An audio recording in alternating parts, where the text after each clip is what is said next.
आणि सर, तुम्ही पुस्तकात कादंबरी या साहित्य प्रकाराविषयी लिहिले आहे. तर हा. तर या साहित्य प्रकाराचे इतर साहित्य प्रकारांच्या म्हणजे कथा, दीर्घकथा, काव्य यांच्या तुलनेत काय वेगळेपण किंवा वैशिष्ट्य आहे असे तुम्हाला वाटते? हा. पहिल्यांदा हे सांगितलं पाहिजे की कथा असो, कादंबरी असो, कविता असो, हे साहित्य प्रकार सारख्याच गुणवत्तेचे आणि पातळीवरचे आहेत. म्हणजे कथा हा कनिष्ठ प्रकार आहे, कादंबरी हा श्रेष्ठ प्रकार आहे, असं काहीही नाही आहे. एक उत्कृष्ट कथा आणि एक उत्कृष्ट कादंबरी या दोनही कलाकृतीच असतात. आता फरक काय असतो मग? तर कथा म्हणजे लिहिण्या लेखनात सुद्धा लहानशा आकाराची असते, कादंबरी मोठ्या आकाराची असते. एवढंच नाही तर अनेक व्यक्ती, अनेक प्रसंग, अनेक घटना, एक जीवनाचं विस्तृत स्वरूपाचं दर्शन हे कादंबरी मध्ये घडतं. तर त्याच जीवनातला, जगण्यातला एखादा दिवस, एखादा प्रसंग, एखादी घटना ही कथेमध्ये येते. पण तेवढ्या एका घटनेमुळे किंवा एखाद्या प्रसंगामुळे किंवा अनेक प्रसंग कादंबरीत असल्यामुळे कथा हा दुय्यम दर्जाचा साहित्य प्रकार आहे असं मी काही मानत नाही. कोणताही साहित्य प्रकार हा सारख्याच दर्जाचा असतो. त्यात गुणवत्ता किती आहे त्यावर ते अवलंबून असतं. उदाहरणार्थ असं आहे की स्केचेस केली जातात, रेखाटनं करतात, जलरंगात चित्र काढतात, तेल रंगात काढतात, छोट्या आकाराचं मिनिएचर पेंटिंग असतं आणि अवाढव्य पेंटिंग असतं. पेंटिंग आहे शेवटी, ती सगळी चित्रकृतीच असतात. त्यात डावं उजवं करता येत नाही. उत्कृष्ट चित्र, मग ते लहान आकाराचं असो की मोठ्या आकाराचं असो, आपण कलाकृती म्हणूनच तिच्याकडे पाहतो.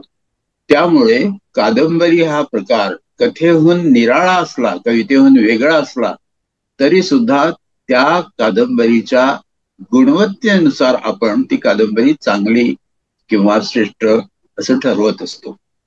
त्याच्या समोर एखादी कथा देखील तशीच आपण चांगली किंवा श्रेष्ठ ठरवतो. आणि कवितेच्या संदर्भात प्रश्नच नाही. कविता हा प्रकार या दोनहीहून अगदी वेगळा आहे.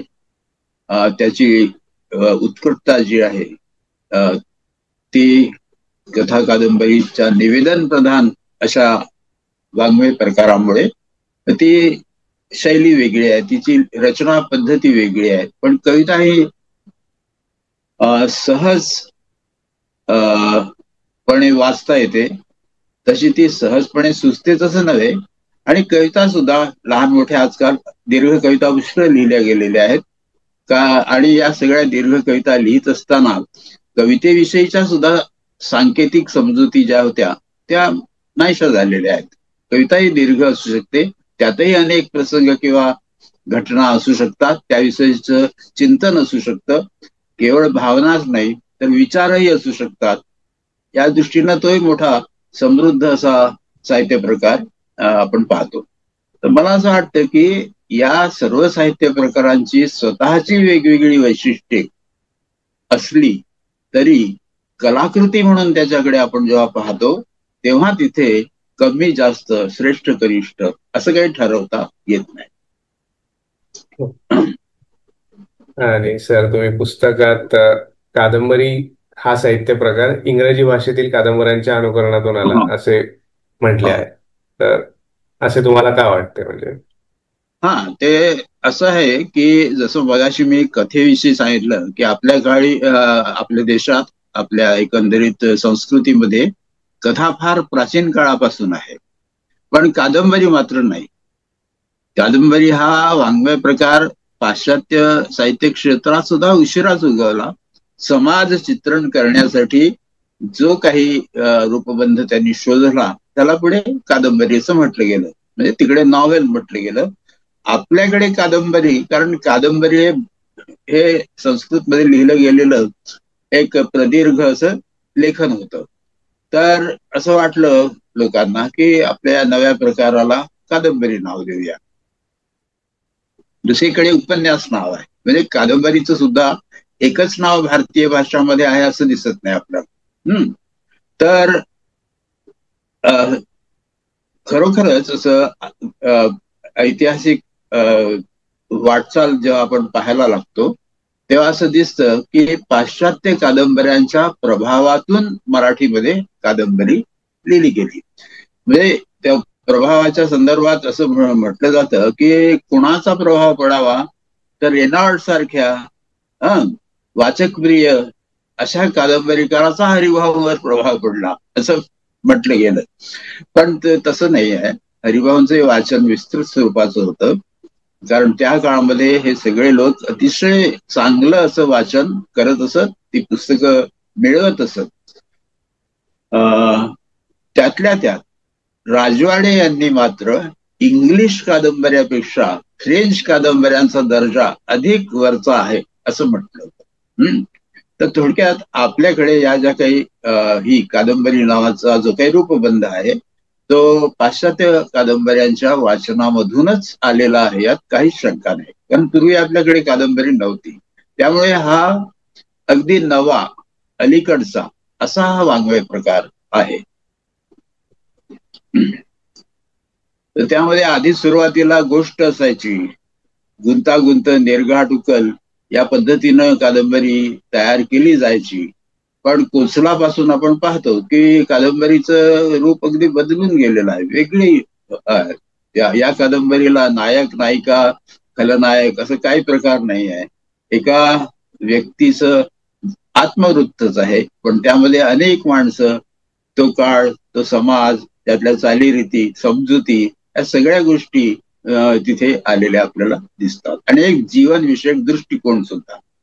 तर हे पाहिल्यानंतर आपल्या लक्षात येतं की आपली कादंबरी सुद्धा हळूहळू बदलत गेलेली आहे. जरी ती पाश्चात्य प्रभावातून निर्माण झालेली असली तरी आज प्रत्येक कादंबरीकारावर पाश्चात्य प्रभावच आहे असं काही आपल्याला म्हणता येत नाही. हे स्वतःची एक दृष्टी किंवा अनुभव यातून त्यांच्या लिहिल्या जातात. अलीकडच्या काळामध्ये तुम्ही बघा की प्रवीण बांदेकर किंवा रमेश इंगळे उत्तरातकर वेगळ्या प्रकारच्या कादंबऱ्या लिहित आहेत. कधी कधी तर त्यात पाश्चात्य कादंबरीकारांची सुद्धा पात्र आलेली आपल्याला दिसतात. एखाद्या काळाविषयी, आपल्या आसपासच्या काळाविषयी एक भाष्य असं म्हणूया आपण, हे सुद्धा आता सध्याच्या कादंबरीत आपल्याला दिसतंय. तर मूळ प्रेरणा जरी पाश्चात्य असली तरी कादंबरी हा वाङ्मय प्रकार आपण आत्मसात केल्यानंतर आता स्वतंत्रपणेच कादंबरी मराठीमध्ये लिहिली जाते. पाश्चात्य देशाकडे पाहायची काही गरज नाही. पण प्रभावाच्या बाबतीत मी तुम्हाला सांगतो की आपल्या वाचनामध्ये नवे नवे लेखक येत असतात, बाहेरचे इथले सगळे येत असतात. तर अशा वेळी बाहेर जे काही लिहिलं जातं भारताबाहेर, त्यामध्ये कधी कधी वेगळ्या गोष्टी आपल्याला आढळतात.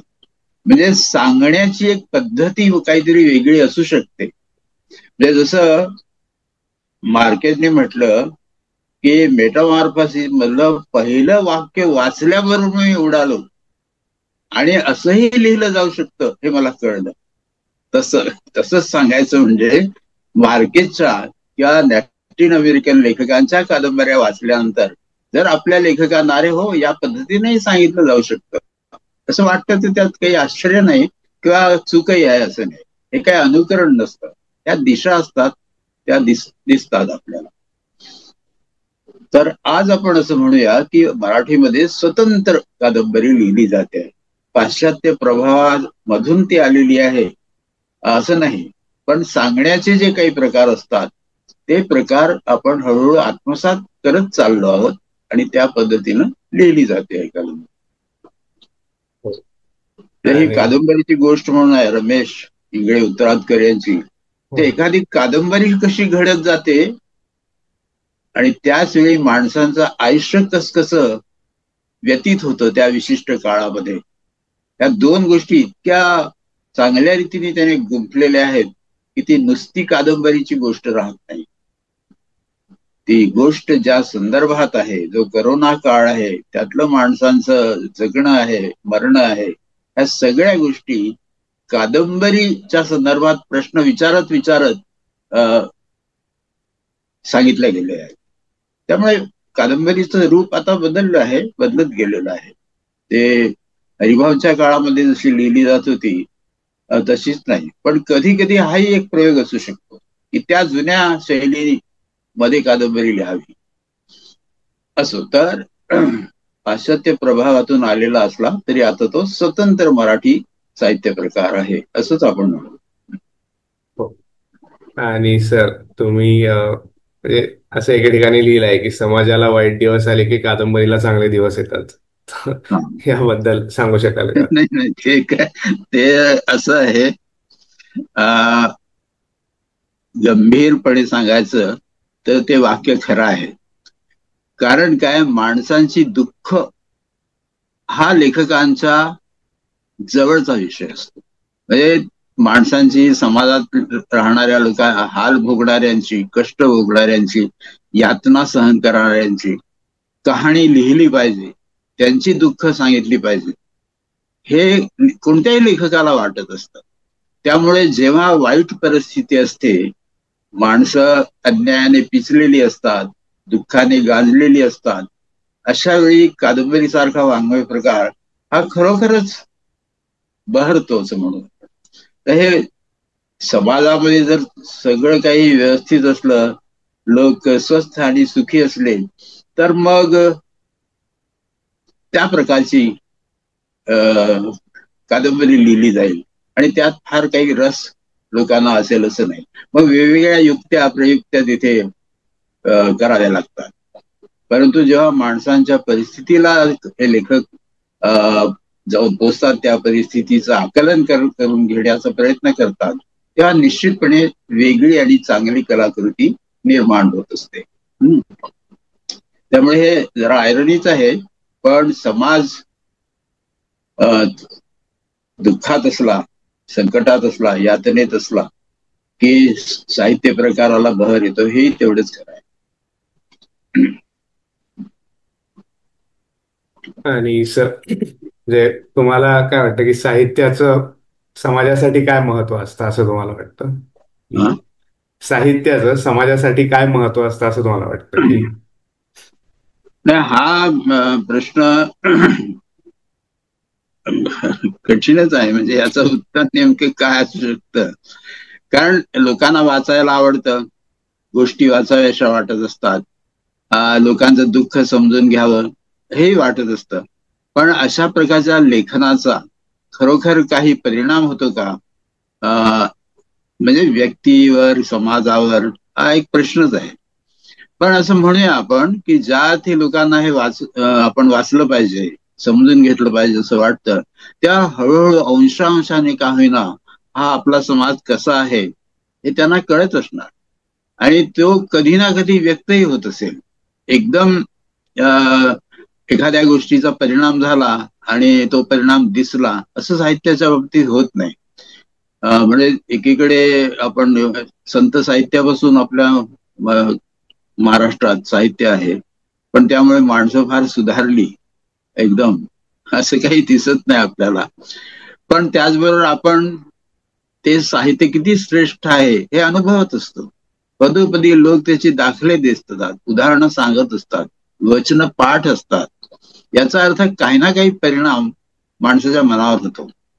दुसरं एक असं मला वाटत आलेलं आहे की साहित्य हे दुःखांचं जरी वर्णन करत असलं तरी जे दुःखात असतात, वेगवेगळ्या प्रकारे त्रास बघत असतात, त्यांना थोडा रिलीफ देण्याचंही काम ते करत, हे साहित्य करत. तर सगळं संत साहित्य हे तत्कालीन गांजलेल्या प्रजेसाठीच होतं. त्यातून त्यांना काहीतरी थोडा शांतीचा लाभ झालेला असू शकतो. नाहीतर गावोगाव लोकांनी भजनं म्हटली नसती, नाही का? म्हणजे असा या प्रकारे पाहायला गेलो तर साहित्याचा प्रभाव नक्की समाजावर पडत असतो, हे आपण म्हणू शकतो. आणि सर, थोडं आपण तुमच्या साहित्य वाचनाबद्दल बोलू शकू की तुम्हाला कुठलं साहित्य वाचायला आवडतं आणि त्याच्यात हा. कसा बदल होत गेलाय हा. काळानुसार? हा, नाही, वाचायला आवडतं आणि आजही सुरूच आहे, वाचन सुरूच असतं. म्हणजे आता अलीकडेच मी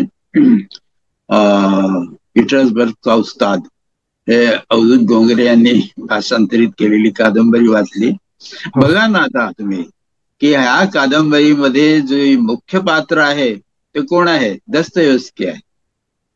आणि दस्तयेव्स्कीच्या आयुष्यात घडलेले प्रसंग म्हणून सांगितलेले आहेत. त्या तो जो काळ होता तो काळ इथे उभा केलेला आहे कुत्सी नावाच्या कादंबरीकाराने.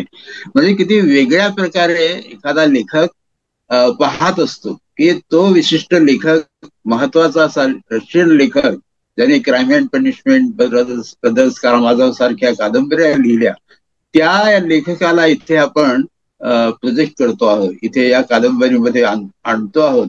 म्हणजे किती त्याचा अभ्यास असेल मूळ त्या आपल्या लेखकाचा. आणि तो संबंध काळ, मला तर ती कादंबरी वाचत असताना आपण दस्तयेव्स्कीचीच कादंबरी वाचतोय की काय असं वाटायला लागलं होतं. म्हणजे सांगण्याची जी पद्धती आहे आणि विषय आणि ही सगळी पात्र निर्मिती वगैरे या सगळ्या गोष्टी मला वाचायला आवडतात. त्यामुळे वेगवेगळं असं लेखन जे काय आपल्या नजरेसमोर येतं ते मी वाचत असतो. एनिवे, वाच. हो. आणि सर, म्हणजे तुम्ही रहस्यकथांवर एक लेख लिहिलेला मला आठवतो पूर्वी. हा. रहस्यकथांवर. हो. तर आणि रहस्यकथांना सामान्यपणे असं अभिजात साहित्य म्हटलं जात नाही. हा. तर त्याबद्दल सांगू शकाल की हा, नाही, रहस्यकथा. रहस्यकथा हा नेहमीच काय आहे, गौण साहित्य प्रकार मानला गेला आहे. जरी तो वाचकप्रिय असला, खूप लोक वाचत असले तरी हो. त्यात काय विशेष नाही. परंतु असं आज म्हणता येत नाही. बाबुराव अर्नाळकरांच्या त्या रहस्यकथा अजूनही आठवतात. आणि त्यातली पात्र, त्याची वापरलेली जी भाषा असते त्या पात्रांची टोपण नावं, या सगळ्या गोष्टी खूप मनोरंजक असतात. आणि ही सगळी उभी करणं, ही वेगवेगळी पात्र उभी करणं किंवा तो विशिष्ट घटना प्रसंग आणि रहस्य शेवटपर्यंत वाचकाला कळू न देणं, हे कौशल्य आहे, लेखनाचं कौशल्य आहे. त्यामुळे ते लोकप्रिय साहित्य आहेच आहे. पण अगदीच काही काय म्हणू आपण की निम्न दर्जाचा आहे असं म्हणण्याचं काही कारण नाही. समाजाला या सर्व प्रकारच्या साहित्याचा काही ना काही उपयोग होत असतो. इतकी मनं रिझवली जातात, गुंतून पडतात, चांगलंच काम आहे ना. त्यामुळे बाबुराव अर्नाळकर, गुरुनाथ नाईक यासारखे जे लेखक आहेत ते महत्वाचे लेखक आहेत असंच मी मानतो. म्हणून तो रहस्यकथा हा सुद्धा एक फॉर्म आहे. आणि आता बघा ना तुम्ही, Chronicle of a death foretold, मार्केटची कादंबरी, फॉर्म कोणता आहे? रहस्यकथेचा आहे. इतकंच काय, आता आपण शोध घेतला तर राजा इडिपस रहस्यकथेचा फॉर्म आहे असं लक्षात येईल की हळूहळू ते रहस्य उघड होत जातं, म्हणजे क्रमाक्रमाने, टप्प्याटप्प्याने. त्यामुळे रहस्यकथा हा सुद्धा एक जुना बंध असावा, कुठेतरी तो व्यक्त झाला असेल आणि कालांतराने त्या चोर, दरोडेखोर इत्यादी इत्यादी, खून यात तो रूपांतरित झाला असेल. पण रहस्यकथा म्हणजे एखादं रहस्य निर्माण करणं, ते शेवटपर्यंत टिकवून ठेवणं आणि मग उघड करणं, हे कौशल्य आहे. आणि हे या रहस्य कथाकारांचं कौशल्य आहे असं आपण. आणि सर, तुम्ही आता थोडं बोलला सर, पण तरी मागील 20-25 वर्षात प्रकाशित झालेले कुठले मराठी लेखन तुम्हाला महत्वाचे वाटते? तुम्ही प्रवीण बांदेकर यांच्या कादंबरीचा उल्लेख केलाय, पण अजून काही हा, असेल तर. नाही, त्याच ते उगाच उल्लेख केलेला आहे. पण आजचे हे काही कादंबरीकार आहेत ते प्रवीण आहे किंवा रमेश हिगळे आहेत, तसंच जी के ऐनापुरे आहेत, आसाराम लोमटे आहेत, हे आहे, किरण गुरव आहेत, हे सगळे नवे कादंबरीकार आहेत. त्यांचं वाचलं जातं आणि आवडतं सुद्धा. त्यामुळे सहज नाव माझ्या तोंडून आली. पण ऐकून आजचं जे साधारण म्हणूया की 90 नंतरचं जे काही साहित्य आहे ते साहित्य वैशिष्ट्यपूर्ण आहे. वेगवेगळे कवी आहेत, त्यात कथाकार आहेत, कादंबरीकार आहेत. तर हे आत्ताच्या या पिढीच्या बाबत किंवा थोड्या आधीच्या पिढीच्या बाबत बोलणं आहे. तर नेमका विशिष्टच कोणता लेखक आवडतो किंवा आवडत नाही असं काही होत नाही. वेगवेगळे लेखक वाचण्यामध्ये येतात आणि वेगवेगळ्या त्यांच्या ज्या कलाकृती आहेत, साहित्यकृती आहेत, त्या वाचायला मिळतात. तेव्हा त्यातल्या काही आवडतात, काही आवडत नाही असं असतं. पण साधारणपणे हे ज्यांची नावं घेतली ती नावं घेण्या इतपत महत्वाची नक्कीच आहेत असं मला वाटतं. नाही, चांगले कादंबरीकार आहेत, चांगले कथाकार आहेत आणि चांगले कवी सुद्धा आहेत आजच्या काळामध्ये. चालेल सर, तुम्ही मुलाखत दिली याबद्दल थँक्यू. आणि सरांचं हे जे पुस्तक आहे, या पुस्तकाची विकत घेण्याची लिंक मी या व्हिडिओच्या डिस्क्रिप्शन मध्ये देत आहे. Thank you sir. हो.